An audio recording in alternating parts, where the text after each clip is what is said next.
दुनिया का इतिहास हमें यही सिखाता है कि हर युग का एक विजेता होता है। कभी कोई देश स्टील की ताकत से राज करता था, कभी तेल की ताकत से, तो कभी हथियारों की ताकत से। लेकिन 21वीं सदी में जो सबसे बड़ी ताकत बनेगी वह होगी इलेक्ट्रॉनिक्स और सेमीकंडक्टर्स की ताकत। और आज भारत ने इस दौड़ में अपने कदम इस तरह जमा दिए हैं कि चीन जैसे घमंडी देश के पैरों तले जमीन खिसक चुकी है। तो चलिए पूरी डेवलपमेंट और अन्य खबरों को इस वीडियो में समझते हैं। लेकिन आगे बढ़ने से पहले इस वीडियो को एक लाइक करके चैनल को सब्सक्राइब जरूर कर लीजिए, क्योंकि ये आपके लिए 1 सेकंड का काम है, लेकिन इससे हमें काफी मदद मिलती है। दोस्तों, यह अब तय हो चुका है कि भविष्य उसी का होगा जिसके पास आर्टिफिशियल इंटेलिजेंस, डिजिटल टेक्नोलॉजी और इलेक्ट्रॉनिक्स की असली चाबी होगी। और भारत ने यह चाबी पकड़कर पूरी दुनिया को हैरत में डाल दिया है। दोस्तों, इलेक्ट्रॉनिक्स वही ढाल है जिसके बिना न तो एआई चल सकता है, न ही डिजिटल दुनिया आगे बढ़ सकती है। और सोचिए, जब दुनिया की सबसे बड़ी आईफोन बनाने वाली कंपनी फॉक्सकॉन, जो कभी सिर्फ चीन पर भरोसा करती थी, अब उसी चीन को छोड़कर भारत के साथ खड़ी हो गई है, तो यह चीन के लिए किसी भूकंप से कम नहीं। चीन ने पूरी ताकत लगा दी कि भारत कभी भी इलेक्ट्रॉनिक्स मैन्युफैक्चरिंग का हब न बन पाए। उसने अपने सैकड़ों इंजीनियरों को भारत से बुला लिया, रेयर अर्थ एलिमेंट्स की सप्लाई रोक दी, भारत के खिलाफ अफवाह फैलाई कि यहाँ फैक्ट्रियां नहीं टिक सकती। लेकिन दोस्तों, भारत ने उसकी हर चाल को नाकाम कर दिया। आज बेंगलुरु से आईफोन 17 का निर्माण हो रहा है, और यह खबर सिर्फ एक बिजनेस स्टोरी नहीं, बल्कि यह भारत के लिए सीधा एक युद्ध की जीत है, क्योंकि यह वही क्षेत्र है जिसमें चीन खुद को बादशाह मानता था। अब जरा पीछे चलें और देखें कि फॉक्सकॉन की भारत यात्रा कैसी रही। 2006 में जब फॉक्सकॉन पहली बार भारत आई थी और नोकिया को सप्लाई देने के लिए चेन्नई के पास प्लांट लगाया था,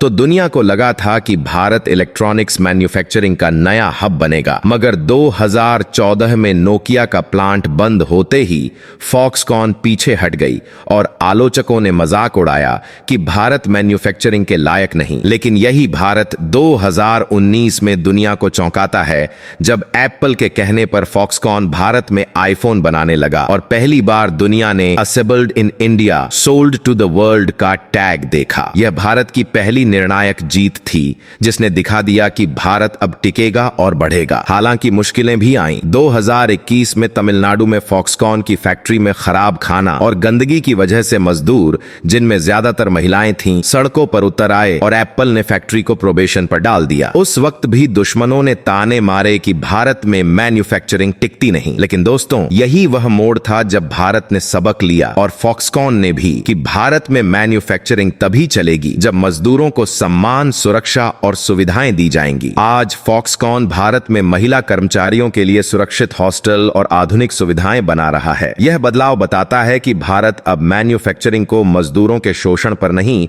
बल्कि उनके सम्मान और सहयोग पर खड़ा कर रहा है। फिर आया 2022, जब फॉक्सकॉन ने भारत के साथ वेंटा फॉक्सकॉन सेमीकंडक्टर प्रोजेक्ट शुरू किया, लेकिन 2023 में यह प्रोजेक्ट टूट गया। आलोचकों ने फिर कहा कि भारत असफल है। लेकिन दोस्तों, किस्मत देखिए, भारत ने रणनीति बनाई, नीतियां बदली और 2025 में फॉक्सकॉन को फिर से भारत में निवेश करने के लिए मजबूर कर दिया। अब फॉक्सकॉन HCL के साथ मिलकर उत्तर प्रदेश में 3706 करोड़ का सेमीकंडक्टर पैकेजिंग प्लांट लगा रहा है, जिसका लक्ष्य है 2027 तक प्रोडक्शन शुरू करना। यानी भारत अब सिर्फ मोबाइल असेंबल करने वाला देश नहीं, बल्कि पूरी इलेक्ट्रॉनिक चेन, मोबाइल से लेकर चिप तक, खुद बनाएगा। अब जरा चीन की चालबाजियां भी देख लीजिए। चीन को डर था कि अगर एप्पल और फॉक्सकॉन भारत पर भरोसा करने लगे तो उसका वर्चस्व टूट जाएगा। इसीलिए उसने फॉक्सकॉन के 300 से ज्यादा इंजीनियरों को भारत से वापस बुला लिया, ताकि यहां आईफोन मैन्युफैक्चरिंग धीमी पड़ जाए। उसने रेयर अर्थ एलिमेंट्स की सप्लाई रोक दी, जिनके बिना हाईटेक प्रोडक्शन मुश्किल हो जाता है। यह सीधी सीधी आर्थिक युद्ध थी, लेकिन भारत ने तुरंत लोकल स्किल डेवलपमेंट,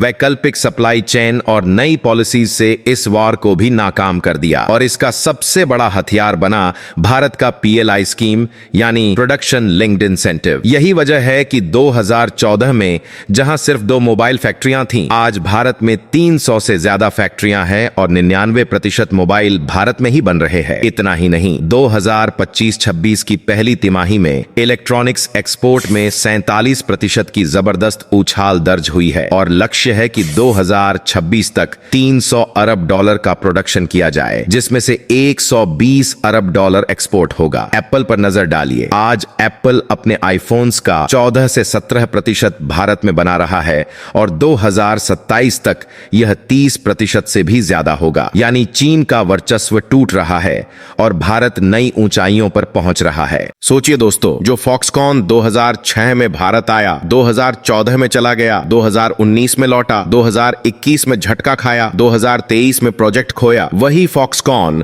आज 2025 में भारत में आईफोन्स, एयरपॉड्स और चिप्स तीनों बना रहा है। और चीन की हालत यह है कि जो कल तक भारत की राह रोकने के लिए सप्लाई रोकता था, आज वही विदेश मंत्री भारत आकर जयशंकर जी से कह रहा है कि रेयर अर्थ की सप्लाई फिर से शुरू होगी। यह है नए भारत की ताकत, जिसने चीन को उसकी ही चाल में फंसा दिया। अब सवाल यह है कि आखिर यह बदलाव क्यों हुआ? इसका जवाब है भारत की नीतियां और आत्मनिर्भर भारत का विजन। भारत ने यह ठान लिया है कि अब वह सिर्फ ग्राहक नहीं रहेगा, बल्कि पूरी दुनिया को सप्लाई करेगा। 20वीं सदी अगर स्टील की थी तो 21वीं सदी इलेक्ट्रॉनिक्स और सेमीकंडक्टर की होगी, और इस बार भारत सबसे बड़ा सप्लायर बनेगा। चीन ने चाहे जितनी कोशिशें की, चाहे इंजीनियर बुलाए, रेयर अर्थ रोका या झूठ फैलाया, सब नाकाम रही। और भारत ने यह दिखा दिया कि जब वह उठता है तो पूरी दुनिया को रास्ता बदलना पड़ता है। दोस्तों, यह जीत सिर्फ एक कंपनी की नहीं, यह भारत की सामूहिक जीत है। यह किसानों, मजदूरों, इंजीनियरों, नीतियों और नेतृत्व की जीत है। यही वजह है कि आज दुनिया कह रही है